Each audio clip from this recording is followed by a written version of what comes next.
comme promis, on reste toujours avec la Côte d'Ivoire. Cette sortie de l'ancien président Laurent Gbagbo, Adam, est-ce que c'est une sortie rassurante? Vous savez, avant même de revenir sur la question de la sortie de l'ancien président Laurent Gbagbo, permettez surtout de rebondir sur un aspect de la question qu'on a évoqué tout à l'heure concernant le fait que beaucoup estiment que c'est une élection qui serait sans enjeu. Et je pense que c'est non. L'enjeu primordial de ces élections-là reste le taux de participation qui en fait déterminera en réalité la suite de la gouvernance qu'aurait donc à amener Alassane Ouattara. Pour le moment, il y a plus de 41% des cartes retirées. Oui. Donc ici, il faudrait réellement que si Alassane Ouattara, tel qu'il le dit, et il a rempli aussi les stades, etc., il faudrait réellement que cette popularité-là se fasse voir. Et si réellement il arrivait à rassembler plus de 50% de voix, ça voudrait dire que cette popularité est assise. Ouais. Sans quoi serait donc affectée réellement sa gouvernance. Ça voudrait dire que la plupart des Ivoiriens n'étaient pas d'accord avec ce qui se passe.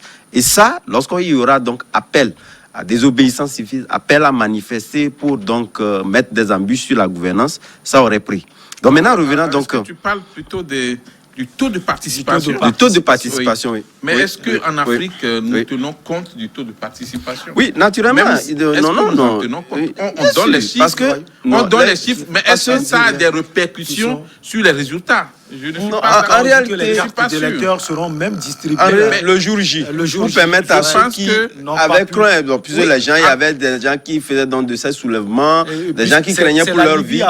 Voilà, puisque la plupart du temps, et ça, il faut donc adhérer donc à ces opinions, parce que la Côte d'Ivoire, il faut maintenant dire aux opposants qu'il faut lutter aussi pour que le taux de participation soit élevé. C'est à eux quand même d'appeler. Qu'on en tienne compte dans dans les décomptes, dans l'évaluation des résultats. Le taux de participation, c'est juste les médias qui en parlent. Mais ça n'a pas de répercussion directe sur mais la répercussion en réalité viendrait dans la mesure où je l'ai dit tout à l'heure, à partir du moment où le taux de participation, que ce soit en faveur ou en défaveur d'Alassane Ouattara, mais j'aurais bien voulu que ce soit en sa faveur dans la mesure où cela déterminait en réalité sa gouvernance. Parce que l'opposition peut prétendre, quand bien même que ceux qui sont abstenus ne sont pas forcément de l'opposition, parce que la plupart du temps, on attire donc des haines tribales, etc., sur des personnes qui ont peur en réalité. Et donc, cette majorité silencieuse-là n'est pas une majorité acquise forcément à l'opposition, mais on peut comme dire que ceux qui n'ont pas sorti pour aller voter sont donc acquis à la cause de l'opposition. Et demain, lorsqu'on appellera donc à la manifestation, par exemple, à une ville monte, par exemple, ça pourrait prendre. Parce que ces gens d'acteurs-là, on pourrait donc estimer que c'est eux qui ont refusé de voter, donc ils appartenaient donc à la classe qui a donc refusé d'adhérer à cette mascarade anti-GIF que nous constatons. Donc maintenant, pas juste parce que... je suis d'accord, parce que bien sûr, chez nous, comme je l'ai dit, la peur a amené la plupart des gens à ne pas sortir. Donc ça, c'est déjà à Abidjan et dans les autres villes de la Côte d'Ivoire, les gens commençaient pas à faire le stock de nourriture. Et même il y en a qui sont déplacés, que ce soit donc en campagne, carrément hors de la ville. Ils n'ont donc pas voté. Et les gouvernants ont habitué effectivement les citoyens à ce facteur, quel que soit, comme le dit un proverbe militaire du Togo, quelle que soit la physionomie du mouton. Oui, la fête aura lieu. La fête aura bien lieu. C'est-à-dire que même si c'est 2% pour le taux de participation, on verra parmi les 2% de toutes les façons, qui a le meilleur score. Et c'est ça passera. Donc, est-ce que le débat doit être continué? Oui, donc revenons donc à la question de l'ancien président. Oui, tout à fait. Vous savez, cette sortie, qu'elle soit décidée ou voulue par le président lui-même ou par les artifices, lorsque nous prenons les médias qui essaient donc d'interroger un peu les grands acteurs de la crise de la Côte d'Ivoire, je pense que qu'on prenne l'un ou l'autre cas de figure, c'était important. Parce que jusqu'au jour d'aujourd'hui, on a interviewé tous les acteurs présents qui participent à ces élections-là. Chacun donc était assis, comme je venais de le dire, dans son coin et ne laissait pas entrevoir, ne laissait pas présager donc des portes de sortie liées donc à l'apaisement pour que demain ne soit pas donc un peu, disons, une situation inattendue, inespérée, comme beaucoup ont l'habitude de le dire. Sauf qu'aujourd'hui, étant donné qu'il faudrait toujours continuer par chercher celui qui pourrait éventuellement venir donc tempérer les ardeurs. Voilà pourquoi moi j'estime que cette sortie de Laurent Gbagbo était opportune. Malheureusement, ce dont on voulait entendre de lui n'est pas le cas, puisqu'on aurait bien voulu que Laurent Gbagbo puisse quand même avoir, disons, un discours assez... Et un discours qui rapproche en fait les deux entités, puisque lui-même, c'est vrai qu'il se place calmement. Il se place calmement. Voilà, donc il a une partie prise. Voilà. Il a une partie prise qui reconforte d'ailleurs même l'opposition, qui donc va se recoquiller dans sa position et donc aller, parce qu'il a un acteur qui de plus, c'est pas un acteur des moindres, parce qu'Alassane Ouattara a une base électorale assez forte, dépassant même certains acteurs qui participent donc à ces élections-là. Donc je me dis aujourd'hui, Gbagbo est venu pratiquement, à mon avis, en rajouter donc, disons, à une situation inespérée qu'on n'aurait pas. On ne le souhaite pas, naturellement, mais donc il n'a pas eu ce discours-là d'un homme qui allait donc ramener les acteurs donc à la table de négociation, appeler donc à l'union, il a donc appelé donc à boycotter. Puis il a dit, lorsque vous poursuivez un peu, il a clairement dit que voilà, c'est Alassane Ouattara qui a violé la Constitution. Ça voudrait dire qu'il était dans une position assez tranchée. Et cette position, moi, je me dis aujourd'hui, contrairement à lorsqu'il dit aujourd'hui que tous les ingrédients sont réunis à ce qu'on puisse arriver à la catastrophe, il pouvait donc laisser, pour qu'on évite un peu cette catastrophe-là. Or, son discours laisse entrevoir que cette catastrophe, un guillonnant qui ne présage pas donc à une action ou carrément à une situation à été temporisée. Donc, j'estime qu'il a fait un discours de poids, de mesure, un discours qui ne permet pas que demain, on ne puisse pas arriver à cette catastrophe. Il a rajouté à cette catastrophe-là, et ce n'est pas bien. Tommy, dans son intervention, j'ai senti qu'à 75 ans également, Gbagbo a des velléités de revenir au pouvoir. Est-ce que Gbagbo est un mauvais prophète ou un bon prophète? Mais ça, c'est très clair. On ne peut pas changer un caïman, on ne peut pas changer un bois en caïman. Gbagbo est de l'opposition présentement. Et on ne peut pas attendre un autre discours. Il va parler au nom de l'opposition. Il ne veut pas se faire lyncher. Il ne veut pas que les gens disent attention, tu as peut-être signé un pacte avec M. Ouattara, tu as un pacte avec le régime, comme tu veux revenir et puis peut-être au pays, donc tu as fait des arrangements. Alors Gbagbo doit être dur, ça c'est la politique. Il peut ne pas réellement penser tout ce qu'il a dit, mais il était obligé de se ranger du côté de l'opposition. Maintenant, là où il n'a pas su être au-dessus de la mêlée, c'est effectivement, tout en étant, ou en se réclamant de l'opposition, il pouvait aussi faire un discours réconciliateur, un discours réconciliant, un discours d'entente, un discours d'apaisement. Je ne crois pas aussi que les mots ont été trop violents, mais il dit qu'on peut éviter cela. C'est catastrophique, mais on peut l'éviter. C'est une situation que nous pouvons éviter. Le conflit est en vue. Mettons tout en œuvre pour pouvoir éviter ce conflit-là. Maintenant, pourquoi à quelques jours de l'élection ou bien du scrutin, c'est normal, c'est la politique. C'est comme l'a dit mon confrère, il y a deux aspects. Les médias, nous savons faire notre travail. On sait que si tu donnes la parole à Dieu, il faut donner également la parole à Satan. Ça, c'est la Bible des journalistes. Tu dois donner la parole à tout le monde. Ça, c'est le professionnalisme. Tu dois le faire pour que tes informations soient équilibrées. Ensuite, au niveau même du cabinet du président Laurent Gbagbo, on a aussi un plan. Parce que M. Gbagbo a dit clairement qu'il aurait voulu revenir au pays pour faire un discours. Mais là, il n'a pas pu faire le déplacement. Mais il parle quand même. S'il ne dit rien aussi, ce serait comme il a cautionné ce qui va se passer. C'est un peu la sortie d'un certain Boko, ancien ministre de l'Intérieur du Togo. Beaucoup avaient jugé qu'étant dans le système, Boko ne devrait pas parler, il devait plutôt agir pour éviter le mal. Mais lui aussi, il avait jugé bon de parler pour peut-être alerter. Et ne nous trompons pas, nous Togolais, le discours de M. Boko a eu des répercussions positives comme négatives. Parce qu'au moins, on a été alerté, au moins les autorités qui n'étaient pas au courant de certaines tractations étaient informées.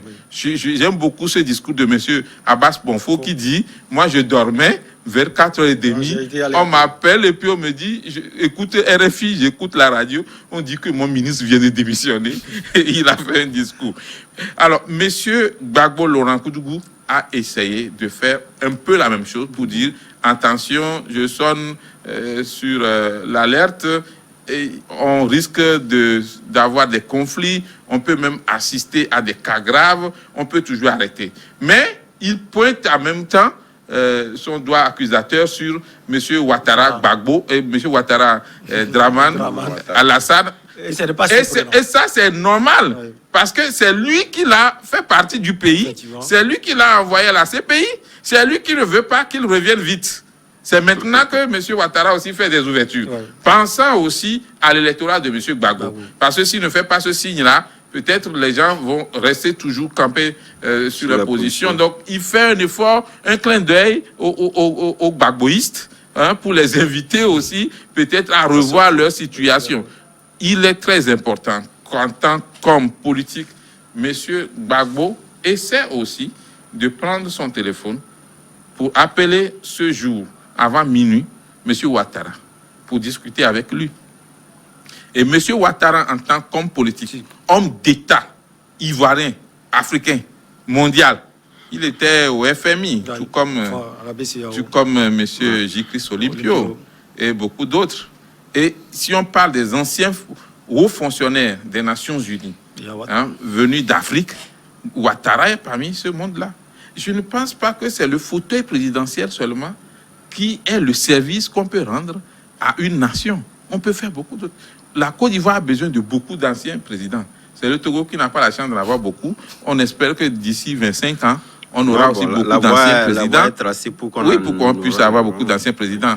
Déjà, on a des premiers ministres, un grand nombre, puis des présidents de l'Assemblée, et puis même une première ministre. Donc, je crois que c'est bien. Ouais. Alors, pour revenir à la Côte d'Ivoire, franchement, le discours de M. Gbagbo, 1, c'est pour se dédouaner. 2, c'est pour se justifier. 3, c'est pour qu'on ne le classe pas dans le camp de M. Ouattara. Et puis 4, il doit quand même régler son compte avec M. Ouattara à la veille des élections. Et 5, il dit, attention à l'opinion nationale et internationale, j'ai parlé, j'ai fait ma part. Si ça arrive, ne dites pas que je n'avais pas averti. Voilà un peu comment moi je décrypte un peu le discours de M. Gbagbo, qui ne peut jamais accepter jusqu'à ce jour. Et je ne crois même pas qu'il va l'accepter avant sa mort, que M. Ouattara soit sur le fauteuil présidentiel. Adam, vous ne pensez pas que c'est l'ego aussi des 3 personnalités ivoirienne qui cause le problème? Oui, on reproche à Ado aujourd'hui un mandat de plus, mais quand moi j'ai suivi l'intervention de Gbagbo, je l'ai dit tout à l'heure, il a des velléités de revenir. Ouais. Et puis Bédié qui, presque 90 ans, veut aussi venir au pouvoir.